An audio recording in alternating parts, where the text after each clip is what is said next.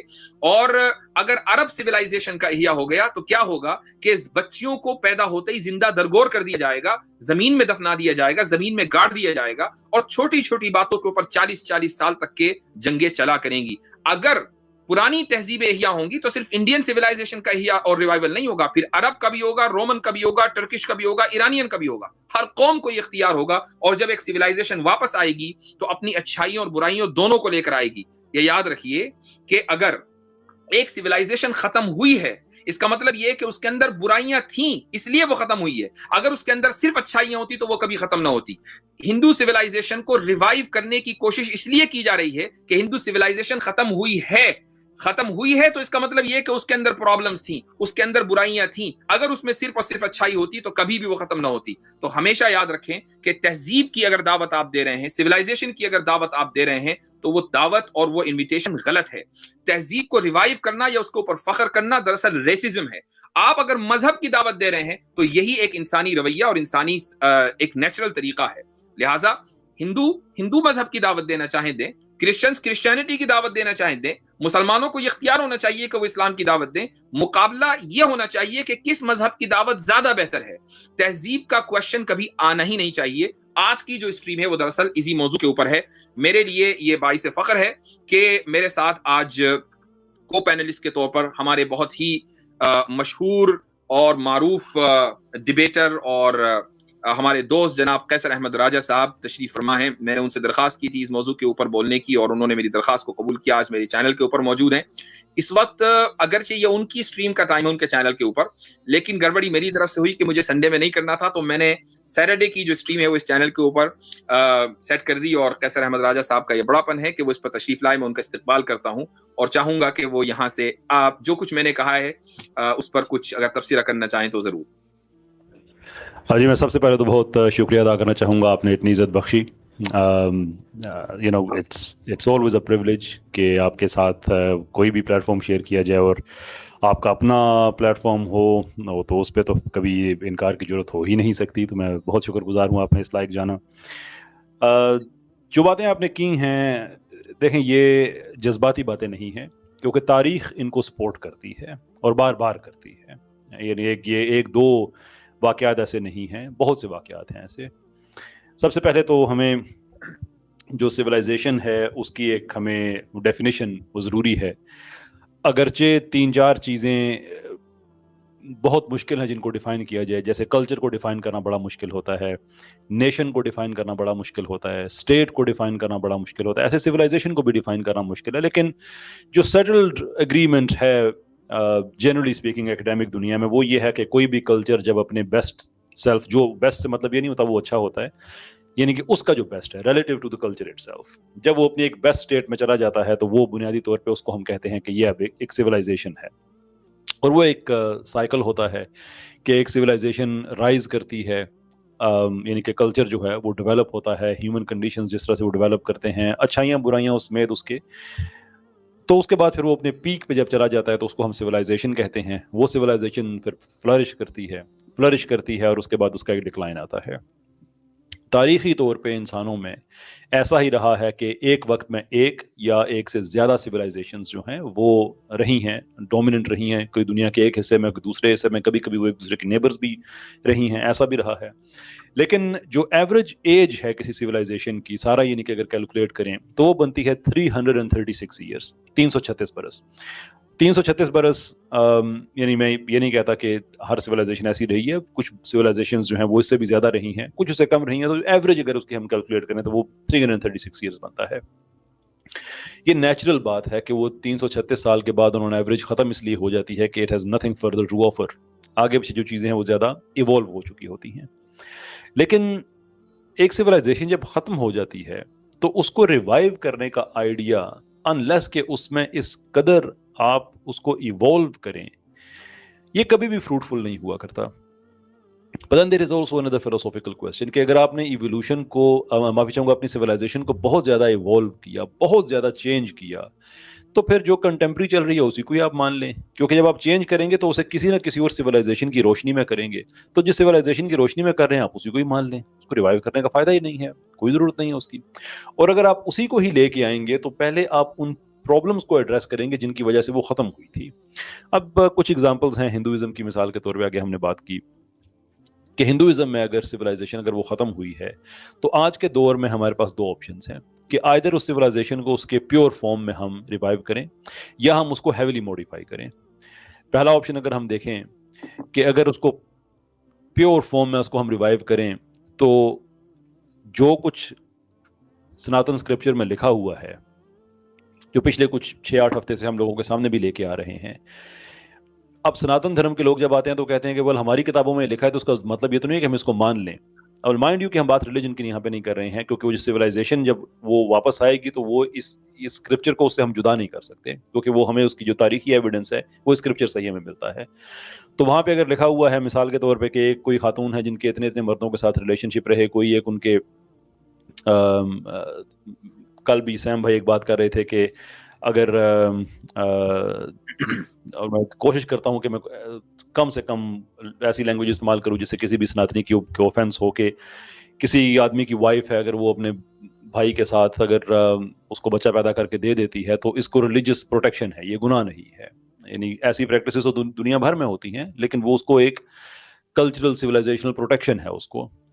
تو اب یہ چھوٹی چھوٹی اگزامپلس ہیں کہ ان کو لے کے اگر ہم اس کو ہم دوبارہ سے لے کے آئیں تو کیا آج یہ ایکسیپٹیبل ہوگا آج کی دنیا میں. یہ دوسرا آپشن ہے کہ اگر یہ ایکسیپٹیبل نہیں ہوگا تو پھر اس کو ہم نے ہیویلی موڈیفائی کرنا ہے.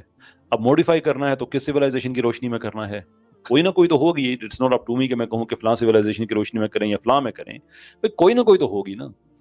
اب جب آپ اس کی روشنی میں کریں گے تو اس کا مطلب یہ ہے کہ آپ اس کو خود سے بہتر مان رہے ہیں.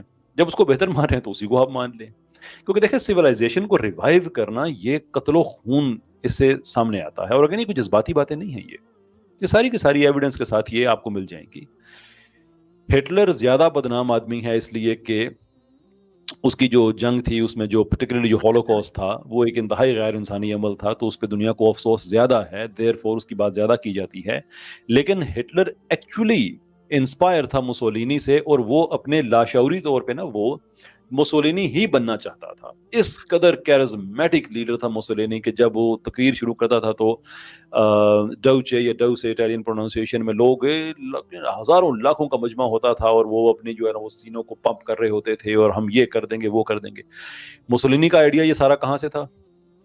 وہ رومن سویلائزیشن کو ریوائیو کرنا چاہ رہا تھا.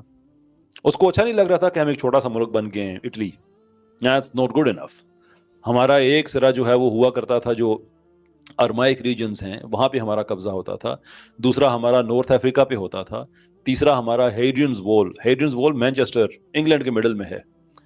کہاں روم کہاں پہ مینچسٹر, آپ اندازہ کر لیں. آپ بیچ میں تھوڑا سا اگر پرابلم ہوا تو گول سے ہوا جو موجودہ فرانس ہے, یا جرمنیا سے ہوا جو موجودہ جرمن ریجنز ہیں, کچھ آسٹریا کے کچھ ہنگری کے, لیکن اب وہ رول تسلط نہیں کہیں رہا. تو وہ اس سویلائزیشن کو ریوائیو کرنا چاہتا تھا, تو اس کے نتیجے میں 60 لاکھ لوگوں کا قتل ہوا. یہ ہوا کرتا ہے جب آپ کسی سویلائزیشن کو آپ جب دوبارہ ریوائیو کرنے کی کوشش کرتے ہیں. میں یہاں پہ بریفلی میں کہوں گا کہ شاید ہمارے کوئی کالر آ کے بات کہیں تو میں چاہتا ہوں میں اس کو پہلے سے ایڈریس کر دوں کہ ہم کیوں اسلامک سویلائزیشن کو ریوائیو کرنے کی کوشش کر رہے ہیں. That be a very good question, right? ہم بھی تو کہتے ہیں, and the simple answer is کہ ہماری سویلائزیشن ہمارے ریلیجن سے انڈیپینڈنٹ نہیں ہے. That's why ہمیں دین میں پورے کے پورے داخل ہونے کا کہا گیا ہے. ہم جو سویلائزیشن ہے وہ ڈیرائیو کی ہے اپنے ریلیجس پرنسپلز پہ. تو ہم یہ کہتے ہیں ایویڈنس کی بیس پہ کہ دنیا میں جس کسی نے بھی اپنے ریلیجن کو چھوڑا ہے اس نے ترقی کی ہے. یہ ایویڈنس ہے. اگر ہندو یعنی بھارت میں اگر مفتی صاحب کے ملک سابقہ ملک میں اگر ترقی ہوئی ہے تو وہ ہندوازم کو سامنے رکھ کے نہیں ہوئی ہے, کیونکہ ہندوازم میں تو یہ مشین یہ مٹیریل چیزیں تو ویسے ہی اچھی نہیں سمجھی جاتی. بالی ووڈ جو پرائم پروڈکٹ ہے انڈیا کا, اس میں کیا ہندو دھرم کی یا انڈین کلچر کی کون سی بات کی جاتی ہے؟ کچھ بھی تو نہیں. سارے کا سارا ویسٹ رنگ ہی چینج ہے, باقی میوزک وہی, بے حیائی شرم وہ سب کچھ سارا ویسے ہی ہے. تو انہوں نے جتنی بھی ترقی کی وہاں پہ انہوں نے اپنے سناتن دھرم کو اپنی سویلائزیشن کو چھوڑا تو ترقی کی. یہودیوں میں ایسا ہی ہوا, 2000 سال بھٹکتے رہے اور اس کے بعد پھر جو آرتھوڈاکس جوز ہیں وہ تو آج بھی اسی فارمولے پہ قائل ہیں, لیکن اپنے دھرم کو انہوں نے چھوڑا, اسرائیل بنا لیا,